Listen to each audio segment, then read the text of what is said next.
അദ്ദേഹത്തിൻ്റെ ഒരു പ്രഭാഷണത്തിൽ ഒരു നർമ്മപദം പറയുന്നു. ഒരു സയൻറ്റിഫിക് പ്രഭാഷണം നടത്താൻ അദ്ദേഹം എറണാകുളത്തൊരു സ്ഥലത്ത് പോയതാണ്. അപ്പോൾ സാറ് ആ പ്രഭാഷണം ആദ്യമേ തുടങ്ങുന്നത് തന്നെ ഇങ്ങനെ പറഞ്ഞുകൊണ്ടാണ്: ഹനുമാനെ കഴിഞ്ഞാൽ പിന്നെ ഏറ്റവും കൂടുതൽ കടൽ കടന്ന് തീ കൊളുത്തിയിട്ടുള്ള ഒരാൾ ഞാനാണ്. കാരണം എന്നെ എവിടെയും വിളിച്ച് ഉദ്ഘാടനം ചെയ്യലാണ് ഇപ്പം മലയാളികളുടെ ഒരു പ്രത്യേകിച്ച് പ്രവാസി മലയാളികളുടെ. അപ്പോൾ ആ പ്രഭാഷണം തുടങ്ങുന്നത് തന്നെ അങ്ങനെയാണ്. മറ്റ് എറണാകുളത്തൊരു സ്ഥലത്ത് സാറിനെ ഞാൻ പറഞ്ഞ പോലെ ഒരു സയൻറ്റിഫിക് പ്രഭാഷണം നടത്താനായിട്ട് വിളിച്ചു. അപ്പോൾ അത് ഒരേ സമയം അത് ഒരു അലൂമിനി അസോസിയേഷൻ്റെ ഒരു ഗെറ്റ് ടുഗദർ പോലെ മറ്റോ എന്തോ ആണ്. അപ്പോൾ സാറ് അവിടെ പ്രഭാഷണത്തിനായിട്ട് ചെല്ലുന്നുണ്ട്. ഒരുപാട് പേര് അവിടെ സംസാരിക്കാനായിട്ടുണ്ട്. അവരുടെ ഒരു ഗെറ്റ് ടുഗദറാണ്. അപ്പോൾ സമയം നീണ്ടു പോകുന്നു. അപ്പോൾ ഇതിനിടയിൽ സാറിൻ്റെ സയൻറ്റിഫിക് പ്രഭാഷണം എപ്പോഴാണ് നടത്തേണ്ടതെന്ന് സാർ അതിൽ സംഘാടകരിൽ ഒരാളോട് ചോദിക്കുന്നു. അപ്പോൾ അയാൾ പറഞ്ഞു, സാറ് ഒരു 10:30 മണി കഴിയുമ്പോൾ സാറിന് തുടങ്ങാം. അപ്പോൾ ഞാൻ എത്ര സമയം സംസാരിക്കണം? അപ്പോൾ സംഘാടകൻ പറയുന്നുണ്ട്, സാറിന് എത്ര സമയം വേണോ സംസാരിച്ചോളൂ. പോകുന്ന വഴിക്ക് അവിടെ ആ സെക്യൂരിറ്റി കാണും, താക്കോൽ അവിടെയുണ്ട്, ഇതൊന്ന് പൂട്ടിയിട്ട് പോയാൽ മതി എന്നാണ് സാർ ആ പ്രഭാഷണം നടന്നപ്പോൾ പറയുന്നത്. ഇങ്ങനെ സമയോചിതമായി അദ്ദേഹത്തിൻ്റെ ആ സംസാരത്തിൻ്റെ ഇടയിൽ ഇങ്ങനെ നർമ്മം വരുന്ന നമുക്ക് ഒട്ടേറെ അതിലെ ഉദാഹരണങ്ങൾ നമുക്ക് ഈ പുസ്തകത്തിൽ കാണാൻ കഴിയും. സാർ ഒരു പ്രധാന കാര്യം പറയുന്നുണ്ട്. ഈ കോവിഡ് വന്നുപോയ ഒരു ലോകക്രമം വളരെ വ്യത്യസ്തമായിട്ടാണ് നമുക്ക് അനുഭവപ്പെടുന്നത്. അതിൽ സാർ ഉദാഹരിക്കുന്ന ഒരു കാര്യം നമ്മൾ കണ്ടു. ഒരു മെഡിക്കൽ കോളേജിൽ ഒരു കുറ്റകൃത്യം ചെയ്തൊരു വ്യക്തിയെ അവിടെ കൊണ്ടുവന്നപ്പോൾ ആരെയോ അമ്മയോ അച്ഛനെയോ മർദ്ദിക്കുകയോ ചെയ്ത കാര്യത്തിന് പിടിച്ചുകൊണ്ടുവന്ന ഒരു വ്യക്തി യാതൊരു പ്രകോപനമില്ലാതെ ഒരു ജൂനിയർ ഡോക്ടറെ കത്തിയെടുത്ത് കുത്തുകയാണ്. അപ്പോൾ ഈ മനുഷ്യൻ്റെ ഇയാൾ കോവിഡ് വന്നിട്ടുള്ള ഒരാളാണ്. ഈ മനുഷ്യൻ്റെ ഒരു മുൻ ചരിത്രം നമ്മളെടുത്ത് നോക്കിയാൽ ഇയാൾ ഇത്രയും വലിയ ക്രൈം ഒന്നും ചെയ്തതായിട്ട് നമ്മൾ കാണുന്നില്ല. അപ്പോൾ ഇത് കോവിഡാനന്തരം സംഭവിക്കുന്ന നമ്മുടെ മാനസിക നിലയ്ക്ക് ഒട്ടേറെ വ്യത്യാസം വന്നതിൻ്റെ ഒരു തെളിവാണ് സാറ് ഈ ഒരു ഉദാഹരണത്തിലൂടെ നമ്മളോട് പറയുന്നത്. അതുപോലെ തന്നെ ഈ ക്രൈമിൻ്റെ തോത് വല്ലാതെ കൂടിയിട്ടുണ്ട്. കാരണം ഒരിക്കൽ പോലും മുമ്പ് വലിയ കുറ്റകൃത്യങ്ങളൊന്നും ചെയ്യാത്തൊരു വ്യക്തി വളരെ പൈശാചികമായി ഉള്ള കുറ്റകൃത്യം ആദ്യമേ തന്നെ ചെയ്യുന്നൊരവസ്ഥ നമുക്ക് സമൂഹത്തിൽ കാണാൻ പറ്റുന്നു. അതിലൊന്നാണ് ഞാൻ ഈ പറഞ്ഞത്, രക്തപരിശോധനയ്ക്ക് വന്ന ഒരാൾ, പോലീസുകാർ കൊണ്ടുവന്ന ഒരാൾ ഒരു കാരണവുമില്ലാതെ കത്തിയെടുത്ത് അവിടെ ഇരുന്ന് ജൂനിയർ ഡോക്ടറെ കുത്തിക്കൊന്നത്. അപ്പോൾ കോവിഡാനന്തരം ഇങ്ങനെ ഒരുപാട് കാര്യങ്ങൾ സംഭവിച്ചിട്ടുണ്ട്. പലർക്കും ഡിപ്രഷൻ ഉണ്ടാകുന്നുണ്ട്. ഇതിന് സാറ് പറയുന്നൊരു കാര്യം, നമ്മുടെ ഇപ്പോൾ ഈ ആധുനിക അലോപ്പതി അല്ലാതെ, ആധുനിക വൈദ്യശാസ്ത്രമല്ലാതെ നമ്മുടെ പാരമ്പര്യ ചികിത്സാ രീതികൾക്ക് ഇവിടെ ഒരുപാട് കാര്യങ്ങൾ ചെയ്യാൻ പറ്റുമെന്നാണ്. ഇപ്പോൾ ക്യാൻസറിന് തന്നെ ഈ നീറ്റ് മരുന്ന് എന്ന് പറയുന്ന നമ്മുടെ സിദ്ധവൈദ്യത്തിലെ ഇന്നിപ്പോൾ ലോകത്ത് പലയിടത്തും അത് ഉപയോഗിച്ച് വരുന്നുണ്ട്. അതിന് സാർ ഒരു ഉദാഹരണം പറയുന്നുള്ളത്, മോഹൻലാലിൻ്റെ കുടുംബവും സാറും തമ്മിൽ വളരെ അടുത്ത ബന്ധമുള്ളവരാണ്. അപ്പോൾ സാറിൻ്റെ കല്യാണം കഴിഞ്ഞിട്ട് ആദ്യത്തെ വാർഷികമാണ്.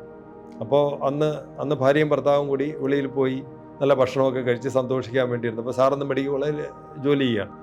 അപ്പോൾ അവരോട് പറയുന്നുണ്ട്, ഞാൻ വൈകുന്നേരം എത്തും. അങ്ങനെ സാറിൻ്റെ ഭാര്യ ശ്രീമതി പത്മജ ഒരുങ്ങി വിവാഹ സാരിയൊക്കെ കൊടുത്ത് സന്തോഷമായിട്ടിരിക്കുന്നു. സാറ് മെഡിക്കൽ കോളേജിൽ നിന്ന് വരുന്നു. ഇവർ പുറത്തു പോയി ഭക്ഷണം കഴിക്കാനൊക്കെ തയ്യാറെടുക്കുന്നു. അപ്പോഴാണ് വീട്ടിൻ്റെ ഫ്രണ്ടിൽ ഒരു കാറ് വന്ന് നിൽക്കുന്നത്.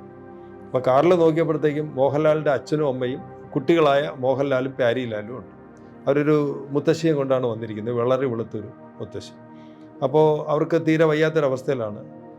അപ്പോൾ സാറ് ഇവരുടെ കുടുംബമായിട്ട് വളരെ അടുത്ത ബന്ധമുള്ളതുകൊണ്ട് സാറ് അപ്പം തന്നെ ഇവരെ നേരെ മെഡിക്കൽ കോളേജിലേക്ക് കൊണ്ടുപോകും.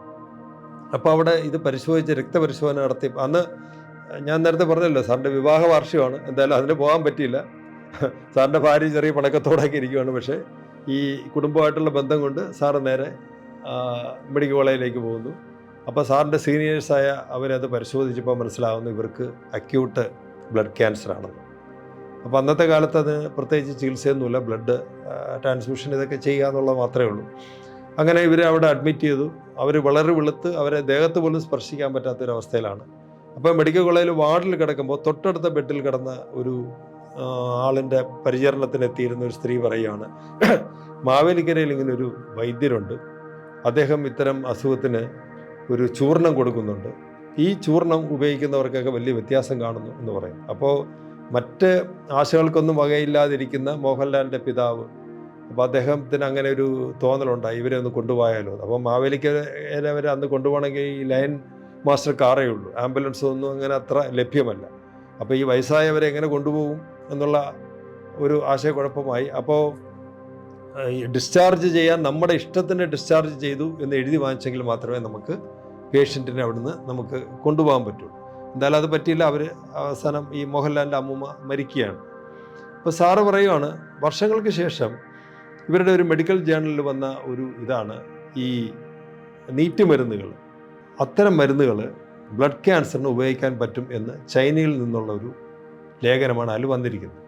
ഈ ചൈനക്കാർ ഇതൊക്കെ എവിടുന്ന് സംഘടിപ്പിച്ചു എന്ന് പറഞ്ഞു കഴിഞ്ഞാൽ നമ്മുടെ തമിഴ്നാട്ടിലെ സിദ്ധന്മാർ ആയിട്ടുള്ള അവരുടെ അതിൽ നിന്നാണ് അവരത് കണ്ടെത്തിയത്. എന്നിട്ട് അവരിപ്പോൾ അത് വിപണിയിൽ ഇറക്കിയാണ്. ഇന്നിപ്പോൾ ഇവിടെ ആരും ഈ സിദ്ധവൈദ്യന്മാരാരും തന്നെ എൻ്റെ പാറ്റൻറ്റിന് പോയിട്ടില്ല. അപ്പോൾ ഇന്നിപ്പോൾ അവർ ലോക മാർക്കറ്റിൽ ചൈനയാണ് എത്രയോ ഡോളർ ഈ മരുന്ന് വഴി അവർ സമ്പാദിക്കുന്നത്. അപ്പോൾ അത് പലർക്കും ഗുണകരമായിട്ടും വ്യത്യാസവും അത് കണ്ടിട്ടുണ്ട്. അപ്പോൾ അതൊന്ന്. പിന്നെ സാറ് പറയുന്നത്, ഈ കോവിഡാനന്തരം ചികിത്സ തേടിയിട്ട് നമ്മുടെ കേരളത്തിൽ ആയുർവേദ ചികിത്സ തേടിയിട്ട് ഒരുപാട് ആൾക്കാർ വന്നിട്ടുണ്ട്. അപ്പോൾ അവർ പറയുന്നത് ഈ പിഴിച്ചിലും ഞവരക്കിഴിയും ഇത്യാദി കാര്യങ്ങളൊക്കെ ചെയ്തു കഴിഞ്ഞപ്പോൾ അവർക്ക് ഈ റിജനുവേഷൻ വല്ലാതെ ഉണ്ടായി, അത്ര വൈറ്റാലിറ്റി അവർക്കുണ്ടായി എന്ന് അവർ തന്നെ അഭിപ്രായപ്പെടും. അപ്പോൾ സാറ് പറയുന്നത്, നമുക്കിങ്ങനെ ഒരു സാധ്യത ഉണ്ടെങ്കിൽ ആയുർവേദ ഡോക്ടർമാർ തന്നെ മുന്നോട്ട് വന്നിട്ട് ഇതിൻ്റെ ശാസ്ത്രീയമായി ഇതിൻ്റെ ആധികാരികത തെളിയിക്കാൻ അവരാണ് ശ്രമിക്കേണ്ടത്. അതിന് സാർ ഒരു പോംവഴിയും പറയുന്നുണ്ട്. ജനറൽ മെഡിസിൻ പഠിക്കുന്നവർ അല്ലെങ്കിൽ MBBS പഠിക്കുന്ന മിടുക്കരായ 8-10 കുട്ടികളെ ഫുൾ സ്കോളർഷിപ്പോടുകൂടി ഇതിന് ശേഷം ആയുർവേദത്തിലെ ഇത്തരം ശാഖകൾ പഠിക്കുവാനായിട്ട് ഗവൺമെൻറ് തന്നെ അവരെ നിയോഗിക്കണമെന്നാണ്. അപ്പോൾ മിടുക്കന്മാരെ ആയിരിക്കണം. അപ്പോൾ അവർക്ക് സ്കോളർഷിപ്പ് കൊടുക്കണം, അല്ലെന്നുണ്ടെങ്കിൽ അവർക്ക് അത് നഷ്ടമാണ് ഇത്രയും കാലം വീണ്ടും ചിലവഴിക്കുക. എന്നിട്ട് ഈ ആയുർവേദത്തിലുള്ള ചികിത്സാ വിധികളുടെ ശാസ്ത്രീയത അത് കണ്ടെത്തി അത് രേഖപ്പെടുത്തണമെന്നാണ് സാർ പറയുന്നത്.